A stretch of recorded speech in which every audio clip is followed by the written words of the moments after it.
Hi అండి. నమస్తే. Welcome back to our channel జ్యోతిష్ వంటశాల. ఇవాల్టి వీడియో వచ్చేసి గోరుచిక్కుడు కొబ్బరి ఫ్రై చేస్తున్నానండి.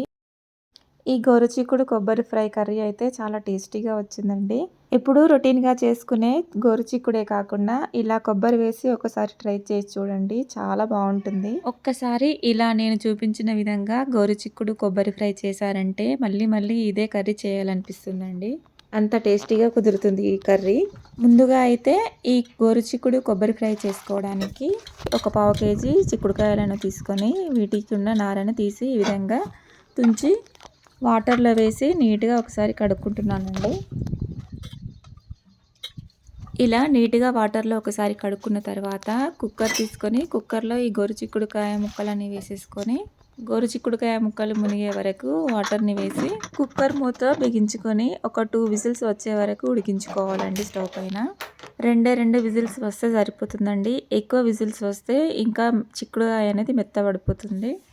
గోరుచిక్కుడుకాయ పక్క స్టవ్ పైన ఉడికేలోపు ఒక చిన్న మిక్సర్ జార్ తీసుకొని అందులోకి ఇలా సన్నగా కట్ చేసుకున్న పచ్చి కొబ్బరిని అయితే తీసుకున్నానండి. ఈ కొబ్బరి ఎంత తీసుకున్నానంటే ఒక కొబ్బరికాయలో 1/4 భాగం తీసుకున్నాను. ఇలా సన్నగా కట్ చేసిన కొబ్బరి ముక్కలు మిక్సర్ జార్లో వేసుకొని ఈ విధంగా సన్నగా బ్లెండ్ చేసుకోవాలండి కొబ్బరి తురుముని.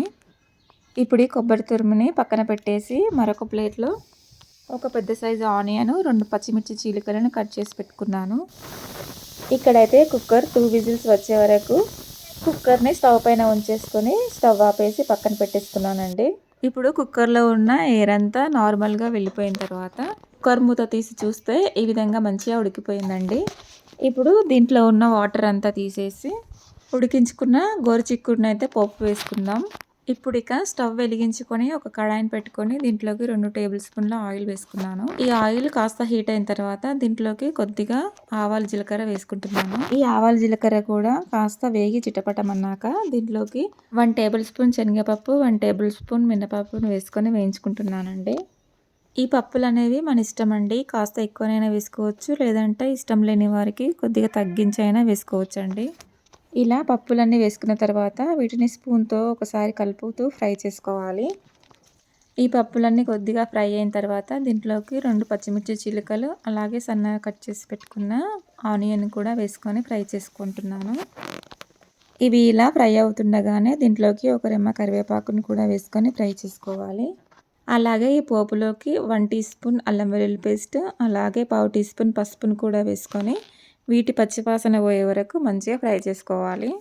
చూసారు కదండి, ఇక్కడైతే ఆనియన్స్లో వేసుకున్న అల్లం వెల్లుల్లి పేస్ట్ పచ్చివాసన పోయే వరకు ఫ్రై చేసుకున్న తర్వాత మనం ఇందాక ఉడికించి పక్కన పెట్టుకున్న గోరుచిక్కుడుకాయల నుంచి వాటర్ తీసేసి గోరుచిక్కుడుని అయితే ఈ పోపులోకి వేసేసుకొని ఈ పోపు గోరుచిక్కుడుకాయకు పట్టే విధంగా మంచిగా కలుపుకోవాలి.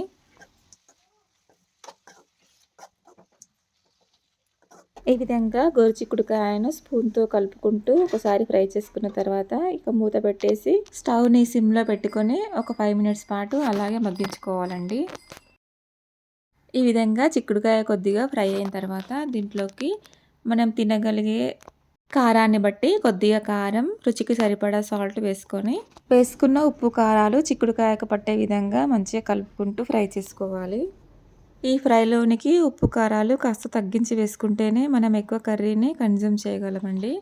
ఈ విధంగా వేసుకున్న ఉప్పు కారాలు చిక్కుడుకాయకు పట్టే విధంగా మంచిగా కలుపుకున్న తర్వాత ఈ కడాయి పైన మూత పెట్టేసుకొని ఒక 2 to 3 మినిట్స్ పాటు మధ్య మధ్యలో కలుపుకుంటూ ఫ్రై చేసుకోవాలి గోరుచిక్కుడిని. ఇక్కడైతే గోరుచిక్కుడుకాయ మంచిగా ఫ్రై అయిపోయిందండి. ఇప్పుడు ఇక మనం ముందుగా మిక్సీ చేసి పక్కన పెట్టుకున్న కొబ్బరి తురుమును కూడా ఈ గోరుచిక్కుడులో వేసేసుకొని గోరుచిక్కుడుకాయకు ఈ కొబ్బరి తురుము పట్టే విధంగా మంచిగా కలిపి పెడుతూ ఫ్రై చేసుకోవాలి. ఇప్పుడు ఈ కొబ్బరి తురుము వేసేసుకున్నాం కదండి, ఈ కొబ్బరి తురుములో ఉన్న పచ్చివాసన పోయే వరకు మంచిగా ఈ గోరుచిక్కుడిని ఇలా మధ్య మధ్యలో కలుపుకుంటూ ఒక 5 మినిట్స్ పాటు ఫ్రై చేసుకోవాలి. ఇలా కొబ్బరి తురుములో ఉన్న పచ్చివాసన పోయే వరకు మంచిగా ఫ్రై చేసుకుంటేనే ఈ గోరుచిక్కుడు ఫ్రై అనేది చాలా టేస్టీగా ఉంటుందండి. చూస్తున్నారు కదండి, ఇక్కడైతే గోరుచిక్కుడుకాయ కొబ్బరి ఫ్రై అయితే చాలా మంచిగా ఫ్రై అయిపోయింది. దీనికి ఫైనల్గా ఒకసారి మంచిగా కలిపెట్టుకొని స్టవ్ ఆపేసుకొని ఇక సర్వ్ చేసుకోవడమే. అంతేనండి, ఎంతో టేస్టీ అయిన గోరుచిక్కుడుకాయ కొబ్బరి ఫ్రై అయితే రెడీ అయిపోయింది. దీని టేస్ట్ అయితే అమోఘమండి. చాలా బాగా కుదిరింది కర్రీ అయితే. చాలా టేస్టీగా ఉంటుంది. మనం ఈ గోరుచిక్కుడుకాయలో కొబ్బరి వేసి చేసాం కాబట్టి ఇంకా చాలా బావుంటుందండి ఈ కర్రీ. మీరు కూడా ఈ విధంగా ఒకసారి తప్పకుండా ట్రై చేసి చూడండి. ఈ వీడియో గనక మీకు నచ్చినట్లయితే ఈ వీడియోని షేర్ చేసి, లైక్ చేసి, సబ్స్క్రైబ్ చేసుకోండి. Thank you for watching.